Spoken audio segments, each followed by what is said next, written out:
Hi guys, welcome back to This Biz on YouTube episode keempat.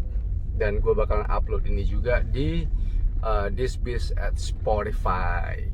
Nah, jadi hari ini thank you by the way bagi teman-teman yang udah respon di Instagramnya gue. Jadi bagi teman-teman yang belum follow my Instagram, we have Instagram at thisbiz.id. Udah gitu kita juga ada This Biz at Spotify. Jadi bisa search This Biz atau diskusi bisnis. Kita bakalan go back and forth di social media di situ. Bisa engage ke gua kalau ada pertanyaan, right? Di IG maupun di IG is the best way to reach me. Nah, hari ini kita ngebahas topik yang gua udah request dari teman-teman, yaitu soal project management. Project management itu it's a combination of things, right? Jadi project management itu kita harus beresin masalah teknis plus masalah orang. Dan yang paling sering terjadi di masalah di project itu adalah miscommunication. Nah, miscommunication itu apa? Jadi kita banyak sekali assumption dalam project. Gue berasumsi bahwa divisinya gue ini udah tau lah masalah-masalah begini, yang gue kepikiran hal-hal kecil yang gue kepikiran, right? Dan nanti divisi ini berasumsi bahwa oh ya ini udah tau lah, masa kayak gitu aja mereka nggak tahu, right? Asumsi begini benar-benar berbahaya. Always berasumsi bahwa orang itu nggak tahu apa-apa, dan dalam project itu cerewet itu nggak masalah, right? Kita cerewet itu it doesn't matter dalam project, right? Nah, jadi kemarin gue sempat bahas di IG-nya gue 4 hal yang paling penting dalam managing sebuah project, right? Yang satu technical, right? Masalah teknis. Of course, project itu nomor satu itu masalah teknis, right? Kita di hire untuk ngejalanin sebuah project itu ya untuk menyelesaikan sebuah masalah teknis, be it mau bangun gedung, right? Mau pasang pompa kecil, right? Be it it's a financial project, it doesn't matter. Any kind of project itu yang kita mau solve itu adalah technical problems, right? Nah, jadi kita harus kuasain penuh masalah teknis. Contoh dari masalah teknis dan communication, oke? Nah, jadi gue lagi ngerjain sebuah project wastewater, project limbah. Dan lokasinya itu 4 jam dari kota Medan, right? Jadi dari kota terdekat itu 4 jam. Dan project ini quite sizable, quite complicated, karena kita akan mengkombinasikan berbagai macam mesin dan teknologi. Ada yang dari India, ada yang dari China, ada yang dari teknologi kita sendiri di Indonesia, right? Jadi gimana caranya kita bisa communicate yang bagus antara vendor-vendor ini, right? Dan antara teknologi provider ini. Gue kasih satu contoh. Alatnya kita atau tangki processingnya kita itu bakalan di dalam gedung, right? Kita bakalan taruh di dalam gedung. Dan kalau teman-teman bayangin sebuah gedung itu lantai gedung kan nggak mungkin plong. Ada gedung yang plong, right? Tapi in this case mentoknya itu di 5 meter, 5,7 meter. Nah, salah satu teknologi yang kita pakai itu adalah membrane bioreactor, right? Membrane bioreactor itu datang dari manufacturing, itu udah di dalam udah jadi, right? Jadi istilahnya kita harus install di dalam tangkinya kita. Nah, membrane bioreactor itu tingginya itu sekitar 4 meter, ya kan? Masalah yang kita hadapin kemarin itu adalah gimana caranya kita bisa taruh membrane bioreactor itu 4 meter panjang, tingginya 4 meter, sedangkan tinggi bangunan itu 5 meter. Gimana caranya kita masukin ke dalam, sedangkan tangki udah jadi, air udah ada, right? So these kind of things. Jadi komunikasi itu harus detail oriented dalam project. Dan akhirnya solusi yang kita pakai itu adalah kita pindahin processing part di mana, jadi kita locker kayak Lego, kayak puzzle. Jadi kita pindahin tangki yang di dalam ruangan, kita pindahin keluar ruangan supaya kita ada space, ada ada plong, right? Atasnya itu plong supaya kita bisa turunin membrane bioreactor itu. Karena itu berat dan tingginya 4 meter. Jadi kita harus bisa install crane, kita harus bisa install katrol crane, right? Supaya orang itu bisa naik turun dan kita bisa service membrane bioreactor itu. Itu satu contoh, right? Jadi komunikasi dalam hal-hal begini, belum lagi pemipaan, right? Belum lagi kelistrikannya, electrificationnya, jalur orang kalau mau inspeksi ada pipa bocor itu di mana, right? Kabel itu gimana, cabling pada saat ada masalah kita harus bisa akses itu, right? Udah gitu panel boxnya itu di mana, dia nggak boleh kena kelembapan yang tinggi, sedangkan kita itu bermain dengan air limbah, otomatis ada air dan kelembapan otomatis tinggi pada saat temperatur naik, right? Dan dari segi cost, right? Gimana cara kita bisa maintain the cost supaya kita sebagai EPC, sebagai kontraktor itu ada untungnya, right? Dan semua dari masalah kontrak, right? Jadi kita harus ngerti dari segi teknis, kita harus kuasain technical knowledge. Nah, belum lagi jenis blower, right? Jenis pompa dosing pump, ada pompa air, right? Kita juga pakai yang namanya UV disinfection system supaya air limbah yang kita proses itu bisa dipakai kembali. Right, all these kind of details, semua masalah detail, semua masalah teknis ini kita harus bener-bener kuasain sebelum project ini bergerak, sebelum mesin-mesin masuk, sebelum tangki itu dibuat, detail. Dan gue yakin biarpun kita udah pikirin masalah teknis ini sedetail itu, pasti masih ada aja hal-hal kecil yang bakalan terjadi, right? Kayak kelupaan inilah, kelupaan itu, right? Itu yang kita coba minimalisir dalam sebuah project. Karena begitu kalau kita miss hal-hal kecil kayak begitu, di situ profitnya kita sebagai kontraktor, right? Bayangin kalau ini udah kepasang terus kita harus bongkar lagi, cost orang, right? Cost alat, cost bongkar itu semua kan kita yang serap. Jadi makin panjang sebuah project, makin banyak hal-hal kecil yang kita miss dalam sebuah project, makin kecil profitnya kita.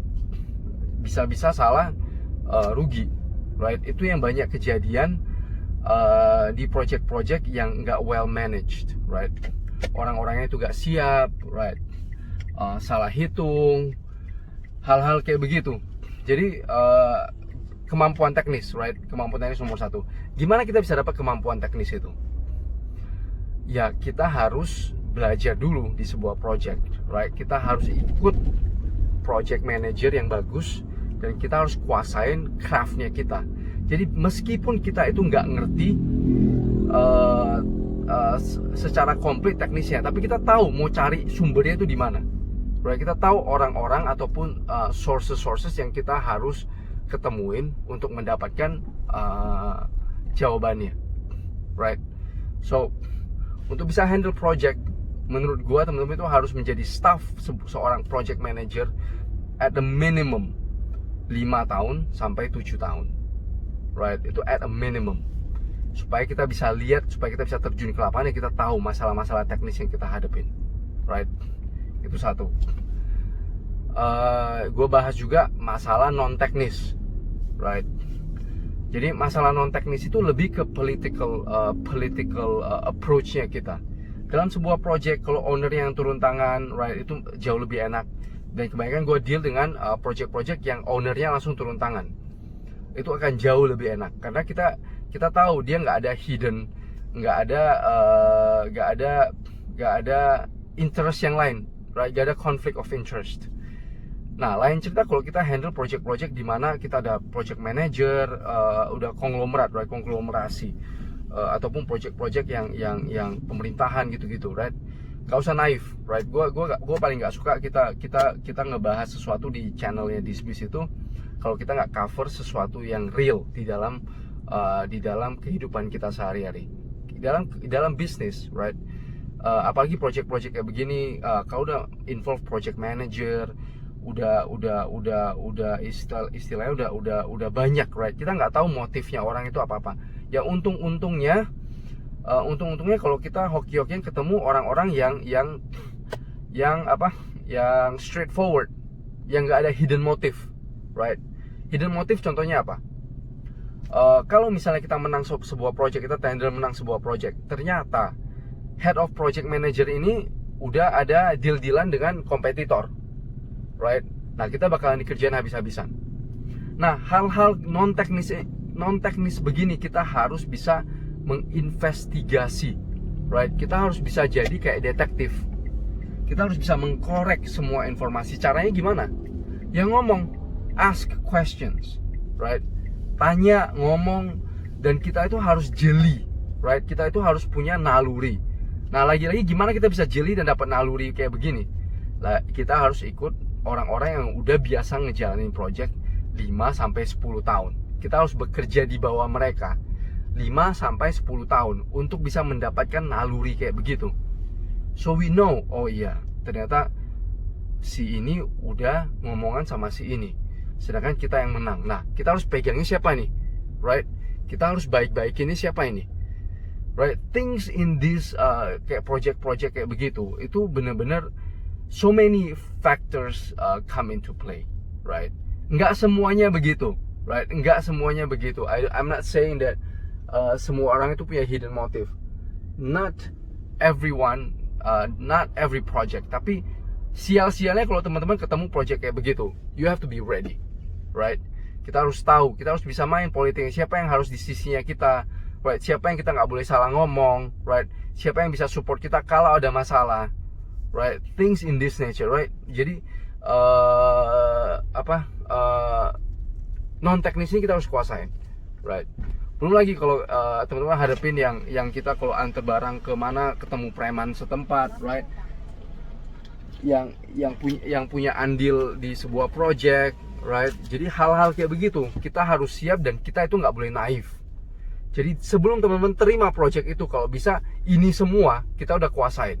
Ini semua kita udah seenggaknya tahu siapa yang bakalan become a problem dan siapa yang bisa bantu kita sebelum kita terima project itu, right? Jadi itu dua, teknis dan non teknis. Dan yang ketiga, ini yang sering orang-orang itu miss, right? Yaitu administrasi. Administrasi itu benar-benar penting. Barang keluar masuk, right? Tanda terima, tulisannya itu sesuai dengan PO, sesuai dengan faktur pajak, right? Karena hal-hal kecil itu bisa bermasalah. Contoh, kayak gini, gue pernah kejadian. Kita jual, kita antar barang, right? Satu set. Nah, satu set itu sesuai dengan PO. Misalnya barang gear motor complete panel, right? Ataupun elektromotor complete panel, bla bla bla, satu set. Itu di surat jalan satu set gini-gini, tapi di PO ternyata itu dipecah jadi satu gear motor, satu panel, sedangkan surat jalan itu cuma satu. Jadi kadang orang administrasi, kalau kita sama-sama di lapangan, kita tahu barangnya, kita bisa visualize barangnya. Oh ya, ini panel, ini gear motor, berarti dua barang, right? Kita bisa ambil keputusan itu. Nah, kalau kita udah sampai ke administrasi, misalnya perpajakan, administrasi kantor, pembukuan, finance, hal kayak begitu, dia lihat cuma satu barang, sedangkan PO dua barang, itu nggak bakalan diproses, right? Itu bakalan bermasalah. Jadi administrasi, invoicing, right? Invoice-nya kita itu harus benar, tulisannya itu satu kata salah aja, itu bisa bermasalah di pajak. Kita bisa nggak dibayar. Nah, begitu ada masalah administrasi yang bisa mengganggu keuangan kita. Contoh, kita udah masukin invoice, misalnya perusahaan itu bayar 30 hari setelah invoice masuk. Right, jadi kita udah tahu, oh begitu kita antar barang, gue cepet-cepet buat invoice, dalam 1-2 hari keluar invoice faktur pajak, gue serahkan ke perusahaan. Berarti gue punya tenggat waktu 32 hari, perusahaan bakal bayar.